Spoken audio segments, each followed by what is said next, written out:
Assalamualaikum warahmatullahi wabarakatuh. Jadi saya akan menjelaskan mengenai materi pada mata kuliah Hukum Internasional. Baik, sebelumnya sebagai mahasiswa hukum tentu kita sudah memahami apa arti dari hukum tersebut. Banyak para ahli sudah mendefinisikan makna dari hukum. Contohnya adalah definisi dari Karl Marx. Disebutkan bahwa hukum merupakan cerminan dari suatu hubungan ekonomis masyarakat di dalam tahap perkembangan tertentu.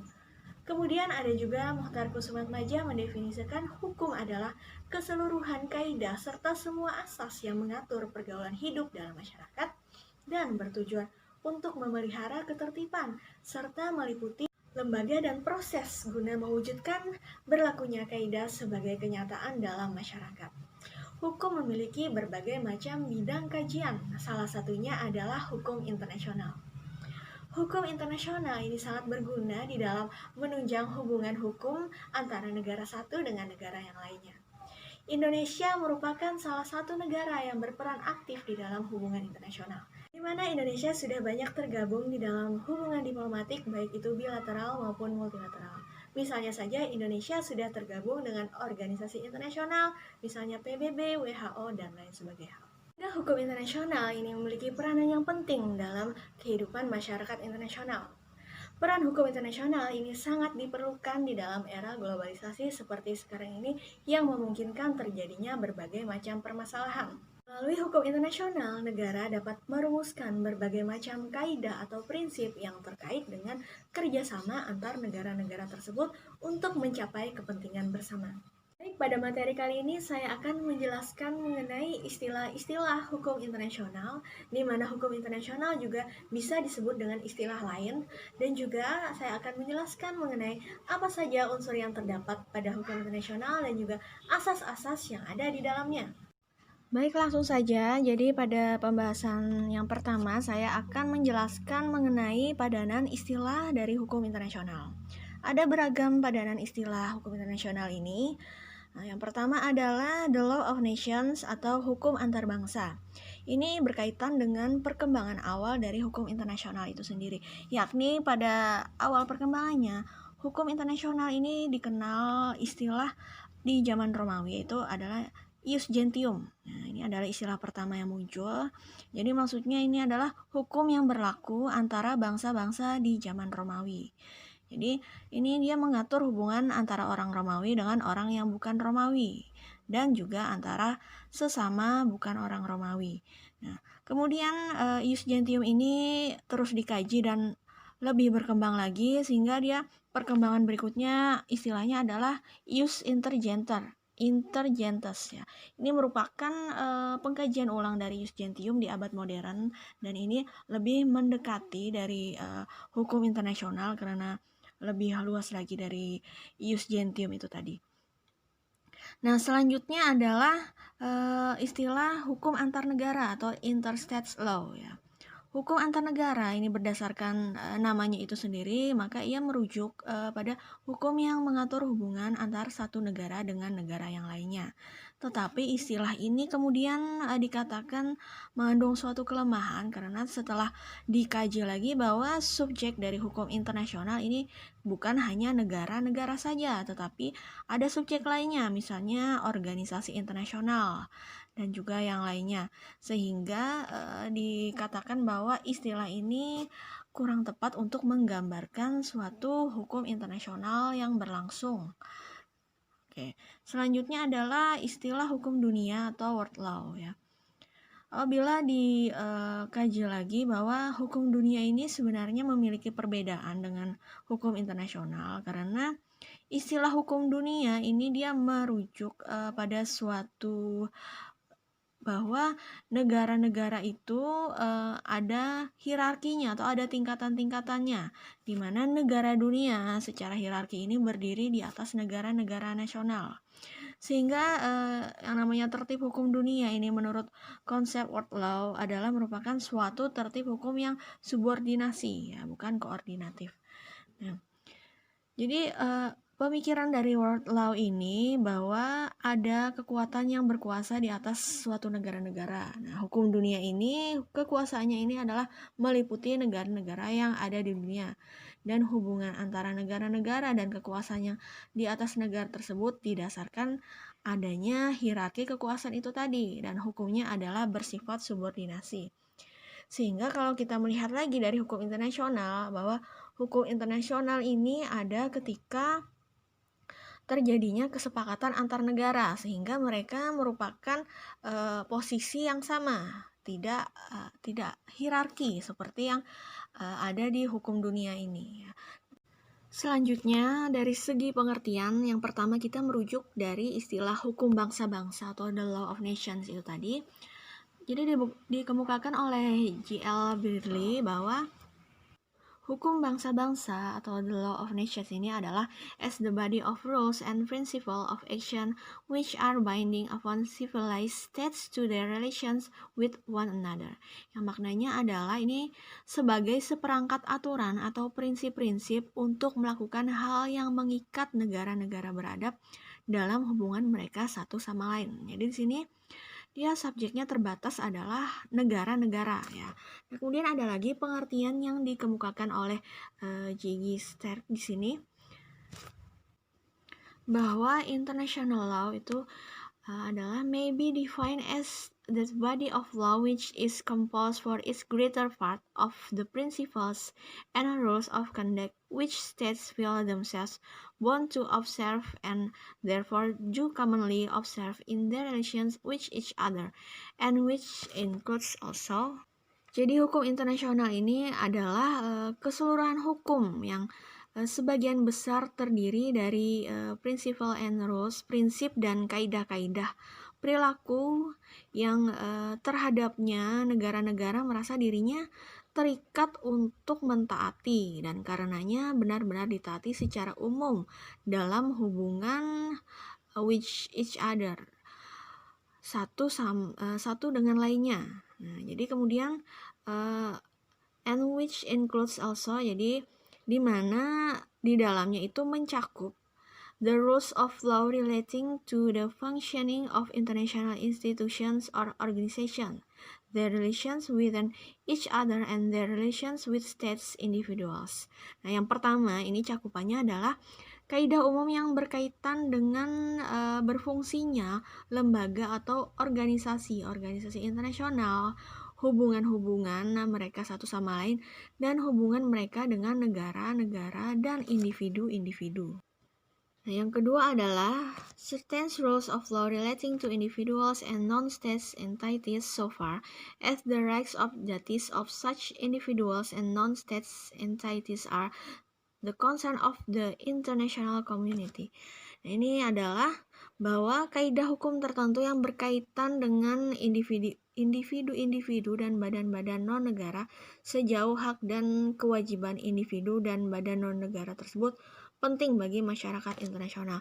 Jadi intinya adalah cakupan dari hukum internasional ini diantaranya adalah berkaitan dengan lembaga atau organisasi internasional ya, pertama. Kemudian yang kedua adalah hubungan antara organisasi internasional itu satu sama lain. Nah, kemudian juga hubungan organisasi internasional dengan negara dan juga individu-individu. Kemudian cakupan yang kedua ini maksudnya adalah terkait dengan individu dan badan yang bukan negara sejauh hak dan kewajiban individu dan badan yang bukan negara tersebut penting bagi masyarakat internasional. Jadi tidak semua individu ya. Jadi ini di luar perkara perdata. Yang termasuk di sini adalah merupakan individu yang memiliki pengaruh penting terhadap masyarakat internasional ya. Jadi itu pengertiannya yang dimuatkan oleh J.G. Sterk. Nah, yang kedua ini adalah pengertian yang datang dari Mokhtar Kusumatmaja. Jadi hukum internasional itu ialah keseluruhan kaidah dan asas yang mengatur hubungan antar persoalan yang melintasi batas negara. Nah, ini dia memiliki keterkaitan dengan pengertian yang kita jabarkan sebelumnya. Nah, batasan dari lingkup hukum internasional ini adalah antar negara dengan negara. Kemudian yang kedua adalah negara dengan subjek hukum lain bukan negara, atau subjek bukan negara satu sama lain. Ya, misalnya yang bukan negara itu tadi contohnya adalah organisasi internasional ya. Nah, berdasarkan pengertian yang sudah kita pahami tadi, maka dapat kita ambil beberapa unsur dari hukum internasional. Yang pertama, terdapat prinsip atau asas hukum dan norma atau kaidah hukum. Jadi prinsip hukum dan norma hukum dari hukum internasional ini merupakan prinsip dan norma yang mana ia dipatuhi oleh negara-negara atau masyarakat internasional. Jadi terdapat misalnya adalah di dalam suatu perjanjian internasional maka akan terdapat prinsip dan norma di mana ia akan dipatuhi oleh negara-negara yang menandatangani perjanjian, atau juga ada yang dinamakan hukum internasional umum bahwa terdapat norma dan prinsip yang secara umum itu dipatuhi oleh negara-negara di dunia. Misalnya saja kewajiban untuk menghormati kedaulatan, kemerdekaan, persamaan derajat, dan lainnya. Kemudian yang kedua adanya hubungan antara subjek hukum internasional. Misalnya untuk subjek hukum yang utama itu adalah negara, misalnya terkait dengan hubungan diplomatik antar negara ini menggambarkan suatu hubungan antara subjek-subjek hukum internasional. Yang ketiga adalah bahwa persoalan di dalam hukum internasional ini adalah melintasi batas-batas negara. Misalnya adalah untuk persoalan peperangan misalnya, kemudian perniagaan, kemudian untuk masalah kemanusiaan dan lain-lain. Dan yang keempat bahwa tentunya yang di dalam hukum internasional ini akan menimbulkan suatu hak dan kewajiban bagi negara-negara yang telah bersepakat untuk mematuhi hukum internasional tersebut. Selanjutnya adalah asas-asas dari hukum internasional. Yang pertama adalah asas teritorial. Jadi berdasarkan asas ini, negara itu dapat melaksanakan hukum bagi semua orang dan semua barang yang ada di wilayahnya. Nah, untuk barang atau orang yang di luar wilayah, maka berlakunya adalah hukum internasional. Nah, jadi berdasarkan prinsip ini, sebuah negara itu ada suatu kewenangan absolut ya terhadap orang, benda, ataupun suatu kejadian di wilayahnya. Sehingga dapat negara tersebut bisa menjalankan yurisdiksinya terhadap siapa saja dalam semua kasus hukum ya, kecuali kalau misalnya ada kekebalan yurisdiksi seperti pada diplomat asing. Nah, ini contohnya adalah yang pernah terjadi pada awak kapal Perancis Lotus yang tahun 1927 ini. Dia kapal Lotus ini menabrak kapal Turki di laut bebas sehingga menyebabkan 8 awak kapal itu meninggal tenggelam. Nah, atas kelalaian dari awak kapal Lotus tersebut, maka Turki menjatuhkan hukuman. Nah, Turki ini menyatakan bahwa mereka memiliki yurisdiksi karena perbuatan itu dilakukan di atas kapal Lotus, di mana akibat hukumnya adalah sama seperti bahwa itu adalah wilayah negaranya. Kemudian Mahkamah Internasional menetapkan bahwa ini adalah tindakan yang tidak bertentangan dengan hukum internasional. Itu adalah contoh dari asas teritorial. Dan selanjutnya adalah asas kebangsaan. Maksudnya adalah ini didasarkan pada kekuasaan negara untuk warga negaranya. Jadi berdasarkan asas ini, setiap warga negara dimanapun juga dia berada ini tetap mendapatkan perlakuan hukum dari negaranya.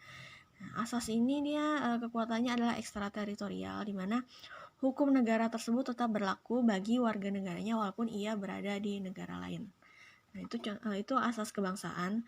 Selanjutnya adalah asas kepentingan umum. Jadi maksudnya adalah bahwa ini didasarkan pada wewenang negara untuk melindungi dan mengatur kepentingan dalam kehidupan bermasyarakat ya. Jadi dalam hal ini negara ini menyesuaikan diri dengan semua keadaan dan peristiwa yang kaitannya adalah dengan kepentingan umum. Jadi hukum tidak terikat pada batas wilayah satu negara. Jadi melihat kepada kepentingan umum. Nah, selanjutnya adalah asas pacta sunt servanda. Maksudnya adalah ini terkait dengan suatu perjanjian di mana perjanjian yang dibuat itu berlaku dan mengikat bagi para pihak yang membuatnya. Nah, sehingga asas ini menggambarkan suatu kekuatan hukum dan moral bagi negara yang sudah mengikatkan diri dalam perjanjian internasional. Jadi ketika Indonesia sudah mengikatkan diri pada suatu perjanjian internasional, artinya bahwa perjanjian tersebut memiliki kekuatan hukum bagi Indonesia dan juga negara lain yang sudah bersepakat atas perjanjian tersebut. Selanjutnya adalah asas legality rights, di mana maksudnya adalah pihak yang mengadakan hubungan ini memiliki kedudukan yang sama. Jadi kedudukannya berimbang atas hubungan yang telah dilakukan oleh para pihak tersebut. Jadi tidak berat sebelah ya. Selanjutnya adalah asas resiprositas ya. Jadi yang dimaksud dengan asas resiprositas ini adalah tindakan suatu negara terhadap negara lain yang bersifat timbal balik. Nah, jadi ada suatu balasan. Nah, misalnya saja menetapkan kebijakan bebas visa terhadap negara yang dianggap itu membantu Indonesia dalam berbagai hal, terutama untuk meningkatkan devisa negara. Nah, jadi ini sifatnya adalah timbal balik ya, tindakan balasan. Kemudian asas selanjutnya adalah asas courtesy, di mana maksudnya adalah asas saling menghormati dan saling menjaga kehormatan negara. Selanjutnya adalah asas persamaan derajat. Ini maksudnya adalah hubungan antar bangsa itu hendaknya didasarkan pada asas bahwa negara yang berhubungan adalah negara yang berdaulat. Jadi secara formal negara di dunia sudah sama derajatnya, tetapi secara faktual dan substansinya masih terjadi ketidaksamaan derajat, khususnya di dalam bidang ekonomi. Maka dari itu sudah seharusnya adanya asas yang mengedepankan persamaan derajat ya, hendaknya didasarkan pada hubungan yang merupakan di mana dia memiliki persamaan derajat. Nah, selanjutnya adalah asas keterbukaan. Jadi, dalam hubungan antar bangsa yang berdasarkan hukum internasional itu diperlukan adanya kesediaan masing-masing untuk memberikan informasi secara jujur dan dilandasi rasa keadilan, sehingga masing-masing pihak ini dapat mengetahui secara jelas manfaat, hak, dan juga kewajiban dalam menjalin hubungan internasional. Selanjutnya adalah perwujudan dari hukum internasional. Ini ada 3. Yang pertama adalah hukum internasional umum. Nah, jadi hukum internasional umum atau juga universal atau global ini adalah hukum internasional yang dimana dia berlaku secara umum di seluruh dunia. Jadi ini kaidah di dalamnya adalah kaidah hukum internasional yang berbentuk misalnya hukum kebiasaan internasional. Misalnya saja kewajiban setiap negara untuk menghormati kedaulatan, kemerdekaan, dan kesamaan atau derajat sesama negara, kewajiban setiap negara untuk menghormati hak asasi manusia dan hak untuk menentukan nasib sendiri dari bangsa-bangsa, kemudian hak dan kedaulatan setiap negara atas sumber daya alam yang terdapat di wilayahnya. Nah, jadi itu contoh dari kaidah hukum internasional yang secara umum dan ini sudah dikenal sebagai suatu kebiasaan umum yang sudah semestinya dipatuhi oleh negara-negara di dunia. Kemudian yang kedua ada juga hukum internasional regional. Jadi ini berbeda dengan yang hukum internasional umum. Kalau yang regional ini merupakan hukum yang hanya berlaku dalam ruang lingkup yang terbatas. Jadi dia hanya berlaku di dalam suatu kawasan tertentu. Nah, dia berkembang dalam kawasan yang bersangkutan itu baik dalam bentuk hukum kebiasaan dan juga bisa dalam bentuk suatu perjanjian-perjanjian regional yang mengatur masalah tertentu. Ini contohnya yang terdapat di Asia Tenggara ini adalah ASEAN atau Association of Southeast Asian Nations, ASEAN. Kemudian selanjutnya adalah hukum internasional khusus ya. Hukum internasional khusus ini dia berlakunya itu lebih khusus lagi, di mana ia tumbuh karena adanya kepentingan-kepentingan tertentu, di mana kepentingan itu disepakati untuk dituangkan dalam misalnya suatu perjanjian, baik itu multilateral maupun bilateral. Dan peserta pada perjanjian tersebut terbatas pada peserta-peserta tertentu.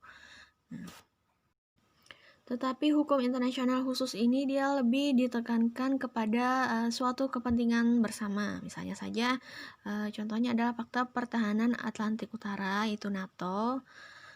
Anggotanya tidak terbatas pada region Atlantik Utara saja. Kemudian ada juga yang terkait dengan negara yang tergabung dalam organisasi negara pengekspor minyak. Ya, jadi itu terkait dengan perwujudan hukum internasional. Itu tadi yang bisa saya jelaskan, jadi dapat kita pahami bahwa hukum internasional ini pada awalnya hanya mengatur antara negara yang satu dengan negara yang lain. Seiring berkembangnya, maka hukum internasional juga mengatur negara dengan subjek bukan negara yang lain, misalnya saja organisasi internasional. Dan juga dapat kita pahami bahwa hukum internasional ini sifatnya adalah koordinatif, di mana hukum internasional itu timbul berdasarkan kesepakatan negara yang mengakui akan hukum internasional tersebut. Oke, semoga bisa dipahami dengan baik. Apabila ada yang ingin ditanyakan, bisa disampaikan di kolom komentar, dan bagi mahasiswa saya bisa sampaikan di WhatsApp. Saya akhiri sampai di sini. Wassalamualaikum warahmatullahi wabarakatuh.